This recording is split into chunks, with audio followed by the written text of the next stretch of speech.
पुराना अंडकोशों का दर्द, इसका सीधा सा मतलब है किसी व्यक्ति को बार बार अंडकोशों में दर्द की समस्या हो रही है, भारीपन लग रहा है, थोड़ा सा भी एग्जर्शन करने से उनको दर्द हो रहा है। ये अंडकोशों का दर्द कुछ समय के लिए ठीक रहता है, फिर वापस हो जाता है। यानी बार बार एक महीने में भी कई बार उनको दर्द महसूस होता है। जैसे ही रेस्ट करते हैं उसमें आराम लगने लग जाता है, कुछ दिनों बाद वापस ये दर्द आ जाता है। यानी कि कई बार ऐसी कंडीशन देखी जाती है, अंडकोशों में दर्द की समस्या सालों साल तक बनी रहती है, काफ़ी महीनों तक बनी रहती है। ये समस्या कुछ समय के लिए सोल्व होती है, फिर वापस आ जाती है। तो आज की इस वीडियो में हम डिस्कस करेंगे ऐसे पुराने अंडकोशों के दर्द के बारे में जिसको 99% केसेस के अंदर क्रोनिक एपिडिडमाइटिस की वजह से होता है।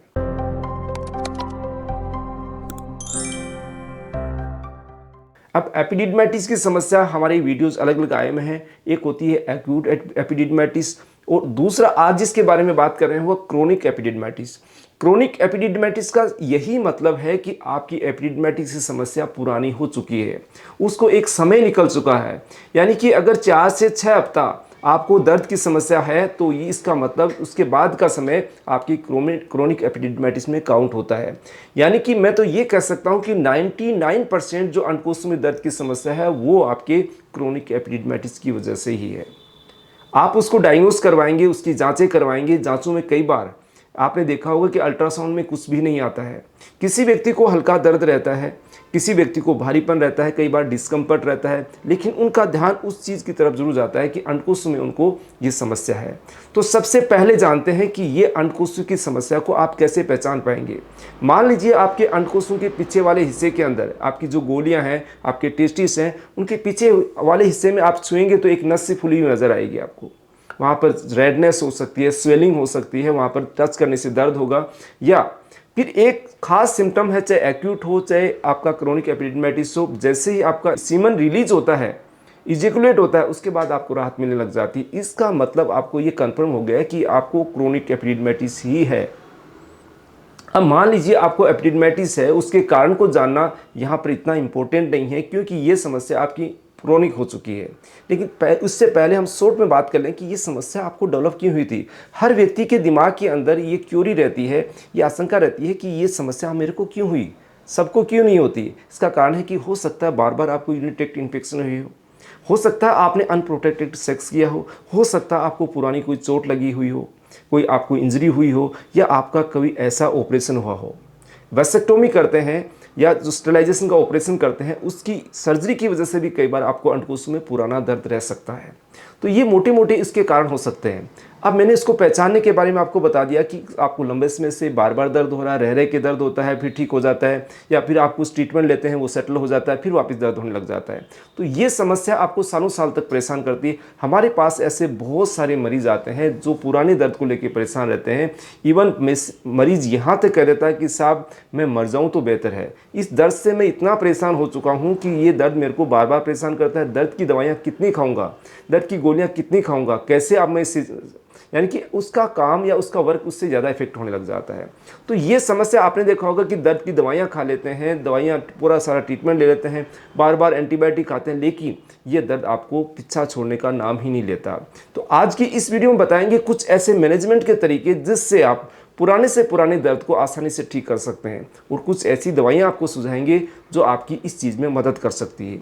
तो चलिए आते हैं उस सावधानियों के बारे में, उन मैनेजमेंट प्रोसीजर के बारे में जिसको आपको क्रोनिक एपिडिडमाइटिस है, पुराना अंडकोशों का दर्द है, उसको आप मैनेज कर पाएँ। तो सबसे पहला मैनेजमेंट आता है कि हमारे पास जब भी मरीज आता है हम उसको साइकोलॉजिकली ट्रीट पहले करते हैं कि भाई आप सालों साल से परेशान हैं, फटाफट आपको दवाई पकड़ा दी, हमें बता दिया कि दवाई ले लेना ठीक हो जाओगे। ऐसा पॉसिबल नहीं हो पाता। उसको पूरी तरीके से समझाना होता है कि आपको ये क्रोनिक एपिडिडमाइटिस हो गई है, ये आपको समस्या क्यों हुई थी और ये दर्द आपका क्यों बना हुआ है और ये दर्द आपको कितने समय तक बना रह सकता है। उसको साथ में साइकोलॉजिकली ऐसे सपोर्ट दिया जाता है कि ये दर्द नॉर्मली होता है, किसी को भी हो सकता है, आपकी सेक्सुअल लाइफ उससे इफेक्ट नहीं होगी, यानी आपका ये दर्द ठीक हो जाएगा। अब ठीक होने का ये है कि हमने इतनी सारी दवाएं खा ली तो होम्योपैथी से कैसे ठीक होगी। मैं आपको अश्योर करना चाहता हूं कि होम्योपैथिक दवाइयां जहां पर आपकी एलोपैथिक दवाइयां काम करना बंद करती है वहां पर ये ट्रीटमेंट करना स्टार्ट करती है। होम्योपैथिक दवाइयां पुराने से पुराने रोग को जड़ से कैसे ठीक करती है, क्योंकि उसकी जड़ पे काम करते हैं, उसकी रूट कोज पे काम करते हैं कि वो जो स्वेलिंग जब तक आपकी ठीक नहीं होगी तब तक आपका ये दर्द नहीं जाएगा। आप कितने भी पेन किलर खाएंगे, पेन किलर का असर कितने रहता है, 10 से 12 घंटे तक रहेगा, फिर आपको दर्द होने लग जाएगा। लेकिन होम्योपैथिक दवाइयाँ आप इस्तेमाल करेंगे तो धीरे धीरे आपका जो पेन होता है उसकी सीवियरिटी कम होगी। वो दवाइयाँ पेन किलर की तरह काम नहीं करेगी, लेकिन जैसे 10%, 20%, 30% जैसे जैसे आपका स्वेलिंग कम होता जाएगा वैसे वैसे आपका दर्द भी कम होता जाएगा। अब इस प्रोसीजर के अंदर आपको काफ़ी समय देना पड़ सकता है, तो वो पेशेंट की काउंसलिंग होती है कि भाई आपको टाइम लगेगा इसमें, आप इतना एक्सपेक्ट मत कीजिए कि मुझे 2 दिन में 10 दिन में ठीक हो जाऊँ, इसमें कई महीने लग सकते हैं। उसके लिए पहला उनको साइकोलॉजिकली सही तरीके से प्रिपेयर करना होता है कि भाई आपको टाइम लगेगा, तो मरीज आश्वस्त हो जाता है कि मुझे इतने समय तक ट्रीटमेंट खाना है, मुझे कोई टेंशन नहीं करनी है। सेकेंड आता है उसकी लाइफ स्टाइल के अंदर मैनेजमेंट करना होता है। मान लीजिए उसका काम अलग अलग तरीके से होता है, कोई आदमी भारी वजन उठाने का काम करता है, किसी व्यक्ति का खड़े रहने का काम होता है, किसी का भागा दौड़ी का काम रहता है, किसी का सीढ़ियों में चढ़ने का काम रहता है, किसी का राइडिंग का काम रहता है, कोई साइकिल चलाता है, कोई मोटर बाइक चलाता है, यानी कि अलग अलग काम रहते हैं। उन काम को देखते हुए उस पेशेंट को मैनेज करना पड़ता है कि आपको इस पार्ट को बचाने के लिए उस पार्ट को सपोर्ट करके रखना है, उसका ध्यान रखना है। आप ऐसी एक्टिविटी से बचें जहाँ पर आपके वहाँ पर प्रेस आए, वहाँ पर कोई जर्क नहीं लगे। यानी अगर उसके वहाँ पार्ट में झटका आपको लगता रहेगा तो वो स्वेलिंग आपकी ठीक नहीं हो पाएगी, चाहे सालों साल तक आपको उसका ट्रीटमेंट लेते रहें। तो उसमें आपको ध्यान रखने की आवश्यकता है। अब इसके साथ साथ में ये उसके अंडरलाइंग कोज को भी पहचानना जरूरी है कि इसका मुख्य कारण क्या रहा होगा। वो मरीज आपको बताएगा कि आपको 2 साल पहले कोई चोट लगी थी, या साल 1.5 साल पहले या 6 महीने पहले आपको कोई इन्फेक्शन हुआ था, बार बार यूरिनरी ट्रैक्ट इन्फेक्शन रहता था, या मैंने कभी कोई ऐसा कॉन्टैक्ट किया था जिसकी वजह से मुझे दिक्कत आई है। तो उस मरीज के उस कारण को जान के उसका प्रॉपर ट्रीटमेंट अगर देते हैं, मान लीजिए उसको क्लेमाइडिया या गोनोरिया है, तो उसके अकॉर्डिंग होम्योपैथी में ट्रीटमेंट होता है कि आपका कारण क्या होता है, उसमें कौन सी मेडिसिन आपको अप्लाई करनी चाहिए, कौन सी मेडिसिन देनी चाहिए। अब ये हुए उसके मैनेजमेंट के तरीके, उसमें ध्यान रखने के तरीके।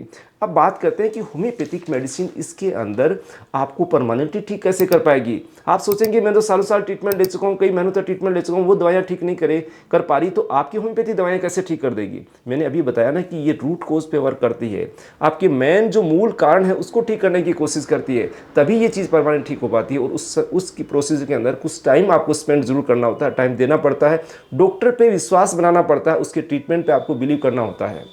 उस ट्रीटमेंट को कंटिन्यू करने के लिए आपको समय देंगे, पेशेंस रखें, तो आपको धीरे धीरे महीने 1.5 महीने में इतने अच्छे रिजल्ट मिलने लग जाएंगे, तो आपका कॉन्फिडेंस अप हो जाएगा कि आपके दिमाग में विश्वास आते ही आप आधे ठीक हो जाएंगे। जैसे आपका विश्वास आया कि मैं ठीक हो रहा हूँ, तो आप स्वतः ही दवाएं भी लेंगे, उसको प्रोसीजर या उसकी प्रिकॉशंस को भी आप ध्यान रखेंगे, तो आसानी से ये चीज़ें सोल्व हो जाती है। अब क्रोनिक केसेज के अंदर क्या है कि ट्रीटमेंट अलग अलग तरीके से होता है।